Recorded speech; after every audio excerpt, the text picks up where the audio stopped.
από τη Σμύρνη στα Ζαμάνια, χρόνια και Ζαμάνια η λαϊκή έκφραση, από τα χρόνια της Σμύρνης λοιπόν, ένα πανέμορφο απτάλικο ζεϊμπέκικο του Στέλιου του Καλαϊτζή, και έχουμε πάει ήδη στον μεσότοπο Λέσβου. Για χαρά μεσοτοπίτες, είστε όλοι λεβεντιές, στο χορό και στο τραγούδι πάντα έχετε πρωτιές. Έτσι είναι, κυρία Στέλιο Καλαϊτζή? Μάλιστα. Καλησπέρα σας. Χαιρόμαστε που σας ακούμε, που σας έχουμε μαζί μας στην εκπομπή. Και εγώ πιο πολύ ακόμη. Να ξέρετε ότι πρώτη φορά βγαίνω στα ραδιόφωνα. Ναι, δεν έχω, κανένας δεν με θυμήθηκε και καλά κάνει, δεν με πειράζει. Αλλά εφόσον... Αυτό τι σημαίνει, ότι ενώ έχετε γράψει έτσι τόσο όμορφα τραγούδια, δεν ενδιαφερθήκατε εσείς να σας θυμηθούν, να προβληθείτε? Δεν ξέρω, εδώ οι Λέσβοι με αγνοούν παντελώς. Και όμως έχετε γράψει όμορφα τραγούδια. Ήθελα να πούμε δύο λόγια γι' αυτό. Μάλιστα. Εσείς σαν επάγγελμα ασχολήθηκατε όλα αυτά τα χρόνια με τη μουσική? Ναι, βεβαίως. Έπαιζα στην αρχή βιολί αυτό. Ναι. Το είχα μάθει από τον πατέρα μου, ήταν βιολίστας. Λαϊκός βιολίστας. Και εγώ είχα μάθει βιολί. Γυρνούσατε μετά στα πανηγύρια, έτσι? Ό,τι θες πήγα. Για πέστε μας για εκείνη την εποχή, πώς ας πούμε παίζοντας με τους άλλους παιχνιδιάτορες, με την ορχήστρα κάποια στιγμή συνθέτατε τραγούδια, γράφατε τραγούδια? Άρχισα να συνθέτω τραγούδια από το 58-59 και το πρώτο μου δίσκο που γύρισα ήταν το 1961 στην Οντεόν. Τραγούδισε ο Βαγγέλης ο Περπινιάδης. Είσαι γλυκιά παλιοζωή, είναι στο CD. Ναι. Ένα ζεϊμπέκικο, πολύ, πολύ καλό να πούμε, και λόγια όμορφα. Και απ' την άλλη είναι αράπικο ντουζένι, ένα τσιφτετέλι. Μετά έβγαλα πάλι με τον Περπινιάδη στην Οντεόν το 62, όπου φτωχός και ένας καημός, ένα ζεϊμπέκικο. Και από την άλλη ένα σμυρνέικο μπάλο, οι πληγωμένες οι καρδιές, σιρτό, μπάλος. Μάλιστα. Μετά εξακολούθησα, που είναι ο Μάγκας ο παλιός, αυτό το... Μπιθικότσι, το τραγούδισε ο Γρηγόρης ο Μπιθικότσης. Και δεν ήταν μεγάλη φίρμα. Και έγινε επιτυχία όμως αυτό το τραγούδι. Ακόμα τραγουδιέται στα πάλκα, τώρα το επαναφέραν και τα παιδιά. Αλήθεια, πώς νιώσατε ότι ο Σύλλογος των ναι, και μια παρέα καινούρια παιδιά που δεν είναι όλοι λέσβοι, ας πούμε, πήραν αυτά τα τραγούδια και τα ξαναέφεραν με ένα σεβασμό και με μια ακρίβεια ως προς τον τρόπο που τα είπατε εσείς, που τα συνθέσατε εσείς? Τα παιδιά, πρώτα ο Γρηγοράκης, ο Βασίλας, ναι, ο τοπίτης, και χρόνια από μικρός με άκουγε εμένα όταν έπαιζε στο χωριό και χόρευε κιόλα με τον πατέρα του και με τη μάνα του, ναι, ωραιότατα, και είχε πάρει το ύφος το δικό μου στο παίξιμο του μπουζουκιού. Δεν το λέω από εγωισμό, ναι, απλώς μια διαπίστωση είχα κάνει, μπορεί να είναι λαθεμή. Εσείς του είχατε δείξει στα παιδιά τα καινούρια εκεί στο Μεσότοπο που βγαίνουν, τους δείχνετε φαντάζομαι τη μουσική σας εμπειρία? Κάτι είχα δείξει, αλλά όχι πολλά πράγματα. Ναι. Γιατί και εγώ ήμουν περιπλανόμενος και τα λοιπά. Ναι. Το Γρηγοράκη τον εμπιστεύτηκα και το έδωσε πάρα πολύ σημασία στα τραγούδια μου. Έπρεπε να μπει στο πετσί μου και μπήκε το παιδί να πούμε. Ακούγοντας δηλαδή τα τραγούδια αυτά στις επανεκτελέσεις τους, είστε ικανοποιημένος? Νομίζετε ότι ναι, πιάνουν το στιγμό σας, τον τρόπο με τον οποίο εσείς θέλετε να εκφραστείτε? Ικανοποιημένος πλήρες είμαι. Ναι. Σε ορισμένα βεβαίως έχει μια... Αλλά εν πάση περιπτώσει τα 99% είναι... Ναι, βάζουν και τα παιδιά την προσωπική τους φραγίδα, ναι, δεν μπορεί να είναι η εκτέλεση. Ωραίο, και δεν έχει και νόημα δηλαδή να το τραγουδήσει κάποιος όπως το είπε ο Μπιθικότσης για παράδειγμα, ή ο Περπινιάδης τότε, γιατί να το πει. Σωστό. Τότε και σήμερα, έτσι θα ήθελα με όλη αυτή την εμπειρία σας στα τραγούδια, στα γλέντια, στις παρέες, να κάνετε μια σύγκριση τότε και τώρα. Τι μένει από το τότε στο σήμερα? Να σας πω, δεν μένουν πολλά πράγματα, γιατί έχω εγκαταλείψει χρόνια το επάγγελμα. Ναι. Τώρα είμαι συνταξιούχος του ΟΓΑ, ναι, αναπηρική σύνταξη, διότι λόγω του μπουζουκιού κατάστρεψα την υγεία μου ανεπανόρθωτα και παίρνω και μια άλλη συνταξούλα, έκανα πρόεδρος 8 χρόνια στο χωριό. Ναι. Τα παλιά τα γλέντια με τα σημερινά στο Μεσότοπο είναι περίπου τα ίδια. Πάντως... Σε άλλα μέρη όμως έχουν χαλάσει και στο Μεσότοπο χαλάσαν με την εξής έννοια. Γίνονται πιο τουριστικά. Όχι, μπήκε στο προσκήνιο το Τσιφτετέλι. Ναι. Ενώ στα δικά μου τα μικρά μου τα χρόνια, όταν το βγήκα βιολί και στα πατέρα μου τα χρόνια, δεν χώρευε κανένας σοβαρός άνθρωπος Τσιφτετέλι. Ναι.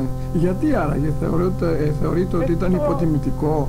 Υποτιμητικό, και μας λέγαν και σε μένα στα δικά μου τα χρόνια και στον πατέρα μου, κάτι υπόπτου ηθικείς άνθρωποι. Με συγχωρείτε για τη χυδαία. Όχι, μια χαρά. Πέστε το όπως το αισθάνεστε. Βάλτε το πουτάνικο. Ναι. Με αυτή την έκφραση. Ναι. Ξέραμε το Τσιφτετέλι. Επειδή ήταν βέβαια υποτίθεται το χορεύανε οι γυναίκες και... δεν βυθώνε οι γυναίκες. Ναι. Ήταν πουτάνικος. Αυτό βέβαια ήταν λίγο υπερβολικό με την έννοια ότι μάλλον εξέφραζε την ελλαδίτικη συντηρητική νοοτροπία, γιατί οι πρόσφυγες χόρευαν και αντικριστούς χορούς. Άλλο αντικριστούς, το καρσιλαμά, ναι. Δύο είδαν καρσιλαμάδες. Ναι. Το απτάλικο και ο καρσιλαμάς ο καθεαυτού. Ναι. Είναι σοβαροί, ωραίοι χοροί για λεβέντες. Ναι. Ενώ ο πουτάνικος είναι για πουτάνες. Πώς θα το κάνω? Όχι, δεν πειράζει παιδιά. Οι λέξεις δεν έχουν. Η ελληνική γλώσσα έχει μια φοβερή ακρίβεια και έκφραση στις λέξεις της. Τα λέω με τη γλώσσα της αλήθειας, αυτή τη λαϊκή γλώσσα. Ναι. Σήμερα λοιπόν, για να έρθουμε στα σημερινά γλέντια, έλεγαν εδώ τα παιδιά, ιδιαίτερα ο Χαράλαμπος ο Μοσχόβης, ότι εν πάση περιπτώσει κάτι μένει σήμερα εκεί στο Μεσότοπο. Ναι. Εξακολουθούν ακόμα να χορεύουν σιρτό, ναι. Σμυρνέικο σιρτό, μάλιστα, μπάλο και μετά απτάλικο. Ναι. Παλαιό, τα παλαιά απτάλικα, τα σμυρνέικα αυτά τα πολίτικα, ναι. Που ευτυχώς δεν έχουν χαθεί και πάνε από μουσικούς σε μουσικούς. Εγώ τα είχα μάθει από τον πατέρα μου. Μάλιστα. Εγώ τα δίδαξα στους νέους που είναι στο Μεσότοπο. Μάλιστα. Και εξακολουθούν να τα χορεύουν και τα χορεύουν με τα ίδια τα πατήματα που τα χορεύαν και οι παλιοί. Έχει πολύ ωραίους χορευτές ο Μεσότοπος και γέρους αλλά και τα νέα παιδιά, και ιδίως τώρα με το σύλλογο, ναι. Το έχουν... Και σε ένα συνέδριο για το ρεμπέτικο που είχε γίνει, χορέψαν τα παιδιά από το Μεσότοπο και πραγματικά είναι απίθανο. Κρατάνε την παλιά παράδοση στον τρόπο που χορεύουν. Με λιτότητα, χωρίς περιττές φιγούρες και με ακρίβεια στο ρυθμό. Καταρχήν είναι στο χρόνο μέσα. Ναι, ακριβώς. Βήματα περιττά. Για μπανά που λένε στον αέρα. Στον αέρα, μάλιστα. Κάνουν βήματα μετρημένα πάνω στη μελωδία, πάνω στο χρόνο και με ευλάβεια. Μετά από 40 χρόνια στο κουρμπέτι, κύριε Στέλιο Καλαϊτζή, τι θα θέλατε να πείτε στους νέους μουσικούς? Τώρα οι νέοι μουσικοί είναι προνομιούχοι. Εμείς παίζαμε στα τότε κέντρα που δεν έχει ούτε εξαερισμό ούτε τίποτα. Σήμερα έχει air condition, εξαερισμό. Αυτό δεν είναι και θετικό σε όλες τις διαστάσεις. Ναι, αλλά έχουν αυτό το προνόμιο. Θα έλεγα τι θα θέλατε να πείτε προς τους νέους μουσικούς που θα θέλουν να ασχοληθούν με τη λαϊκή μας μουσική. Όχι για τις συνθήκες των κέντρων. Με τη λαϊκή μουσική. Ναι, τα νέα παιδιά που ασχολούνται με τη λαϊκή μουσική. Να μην ξεχνάνε τους δασκάλους. Ναι. Διότι οι δάσκαλοι ήταν μετρημένοι. Ο Μάρκος, ο Τσιτσάνης, ο Μητσάκης, ο Παπαϊωάννου, ο Χατζηχρήστος, ο Χρυσίνης, ο Δερβενιώτης και εσείς. Γιατί βγήκαμε και την Παρασκευή από το Βόλο με ένα συγκρότημα παιδιών που παίζαν δημοτικά τραγούδια και λέγανε για τους δασκάλους τους. Δηλαδή και στις διάφορες πόλεις της Ελλάδας υπάρχουν δάσκαλοι όπως εσείς που μπορεί να μην κάνανε βέβαια καριέρα σε όλη την Ελλάδα, αλλά έχουν η Μιλάνη στο Βόλο, εσείς στη Λέσβο, στα Τρίκαλα, οι απόγονοι του Καραπατάκη που μάθαν να παίζουν μπουζουκάκι και όλα αυτά τα παιδιά που δείχνουν στους νεότερους υπάρχουν. Εγώ τους συμβουλεύω να μην αφήσουν και πουν σε νέα μοτίβα, σε νέα κόλπα τα οποία είναι άσχετα με τη γνησιότητα που είχαν οι παλιοί δάσκαλοι.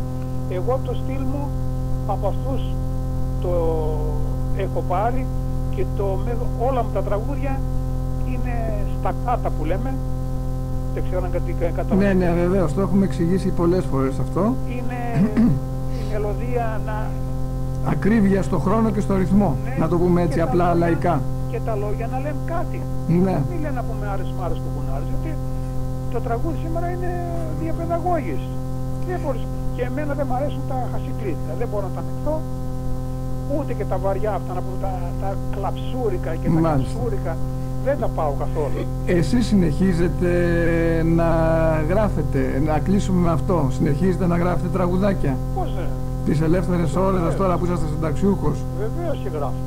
Και βέβαια αυτό είναι και μια πρόκληση και πρόσκληση στα καινούρια παιδιά να σας βρουν, να μάθουν και τα κόλπα και την εμπειρία στο μπουζούκι και στο βιολί και στον τρόπο σύνθεσης, αλλά και να δουν αυτά τα όμορφα τραγουδάκια που γράφετε.